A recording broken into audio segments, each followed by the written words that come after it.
You know, in my mind, when it gets clear out like this, it's calm. The sun.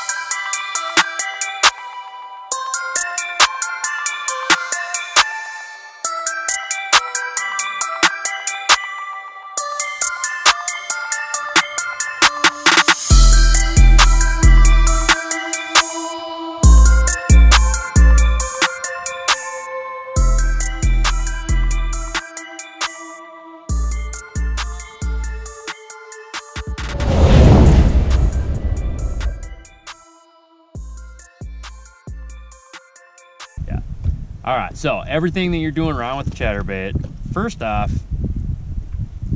some people, or a lot of people, make the mistake of burning this thing. They're reeling in way, way, way too fast. Right now we're fishing this offshore hump. We're stuck off the edge of it, and really what we're fishing is where you see it go white. And that's kind of the area that we're targeting. And the reason why is there's a bunch of grass sitting off the back of it that is really green. But the trick is that you really want to get your bait to go down towards the school. So what I do in this specific situation is I'm letting my bait fall down. I'll pick it up and I'll start reeling, then I'll stop. Let it go back down. Oh, he bit it too.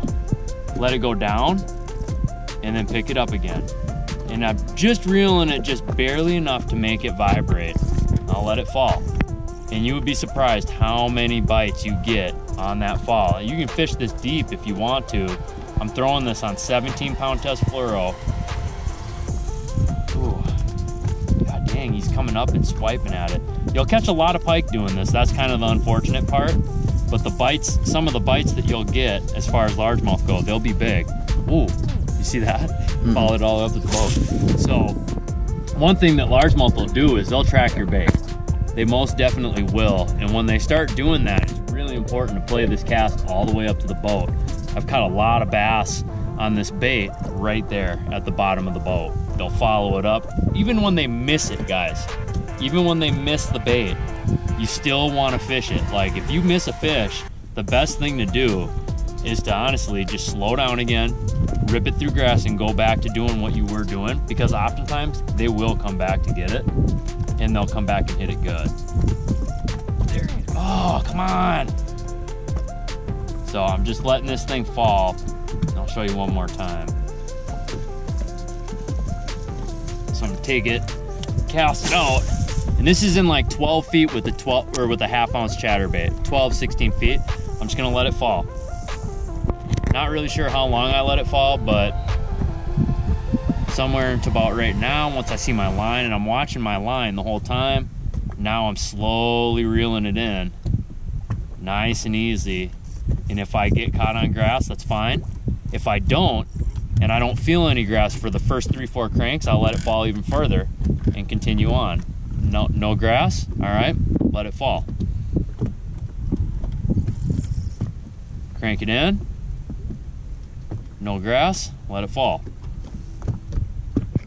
And I'll repeat this process, especially in this deeper stuff. I'll throw this bait.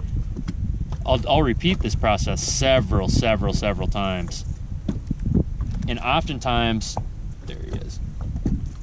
That's a pike, I think. Oh no, that's a largie. Ooh, he dropped it. So if you guys seen where he bit, he literally bit like right there. Like he had to have bit right there. I mean, I didn't have very much line left in that calf, but that thing tracked it. Like he missed it once way over there, and I kept on cranking in, and eventually he ended up taking the bait, and it was like right there. And that's just from several series of missing it. And these fish will come up, they'll swipe at it. That's why I think it's ultra important. Like I'm running a fiberglass setup right now. This is a Toxic Elite chatterbait rod, and it's premium fiberglass, but I think that the setup is key. I don't think that you want to feel these fish when they come up behind it, and that's where people miss them.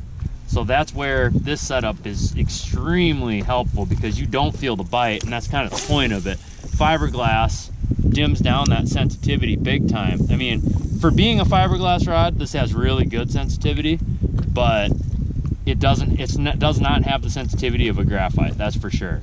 So that's huge, is not feeling the bite too early. Like I said, if they swipe, there he is. If they swipe at it and they miss it, that's fine. And just keep on retrieving just like you would. Let the bait fall back down again.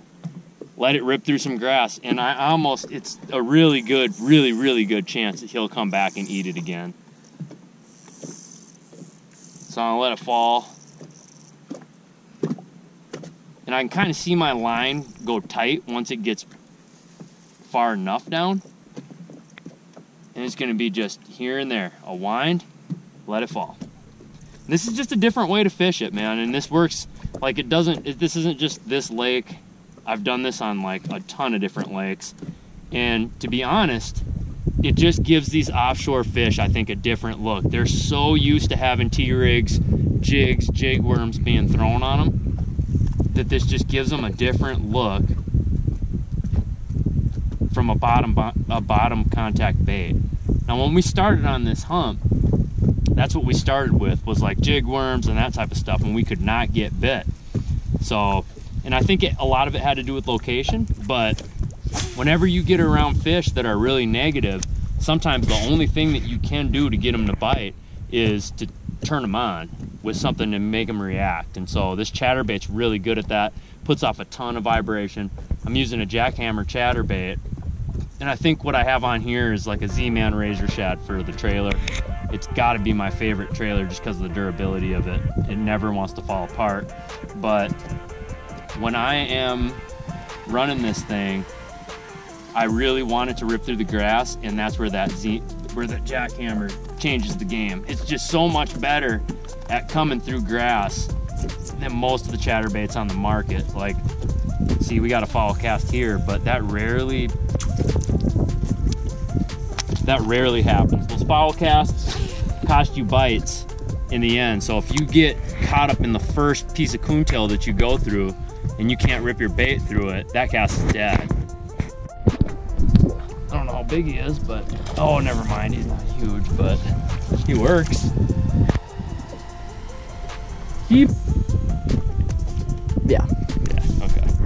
All right, fish, bud. You just never know in here when it's gonna be a sixer.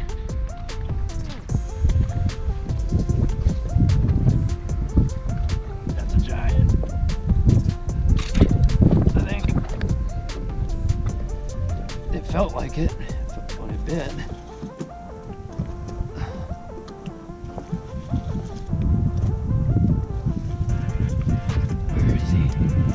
Yeah, that's the one. Yeah.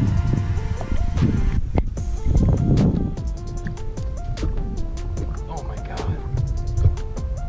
Dude. Get in this boat. Oh my gosh.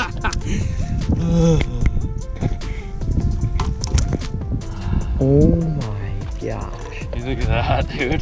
That's a legit 4, huh? Yeah.